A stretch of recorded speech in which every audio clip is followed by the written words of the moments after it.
Madame Causse, si je m'écoutais, je vous aurais demandé de rester toute la matinée pour nous parler. Franchement,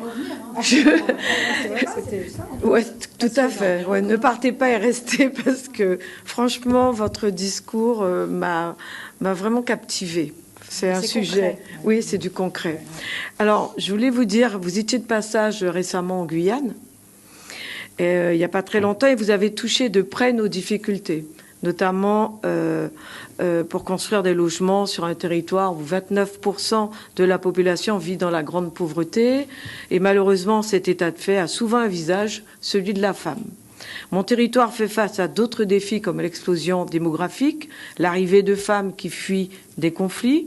Aussi, j'aimerais savoir si l'Union sociale pour l'habitat aurait des préconisations afin d'améliorer le logement social en Guyane. Et une deuxième question, aussi connaître le niveau de coopération entre l'USH et les bailleurs sociaux de mon territoire. Sur la Guyane, en effet, j'ai déjà été à plusieurs reprises et la situation est particulièrement difficile par un manque de logements sociaux et privés, pour dire les choses franchement, dignes de ce nom.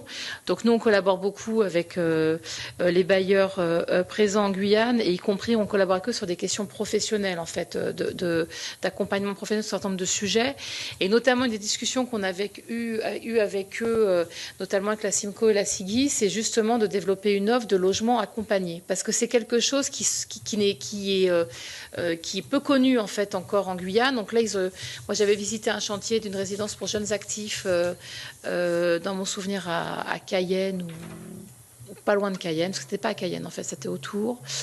Peut-être à Macouria, je ne me rappelle plus. Et en tout cas, on discutait, nous, avec eux, de faire des résidences sociales, justement, d'essayer de développer du logement accompagné, parce que c'est vrai que quand ils ont du logement, c'est du logement familial, et très peu de logement pour des publics qui ont des revenus plus et qui ont besoin d'un accompagnement. Il y a ça aussi qui est un peu nouveau pour eux, qui est aussi d'ouvrir justement la question de lier logement et accompagnement. Après, on est très en retard, on va dire les choses franchement. Et c'est vrai que nous, on a aussi passé pas mal de temps avec la maire de Saint-Laurent-du-Maroni sur l'ensemble de ces chantiers, où là, on a un retard compliqué qui n'est pas tant lié aux opérateurs que, comme vous le savez, au délai de cession des fonciers et du fait qu'en Guyane, on ne fait pas des chantiers tout le long de l'année, saison sèche, saison des pluies, et ça nous pose des problèmes très importants.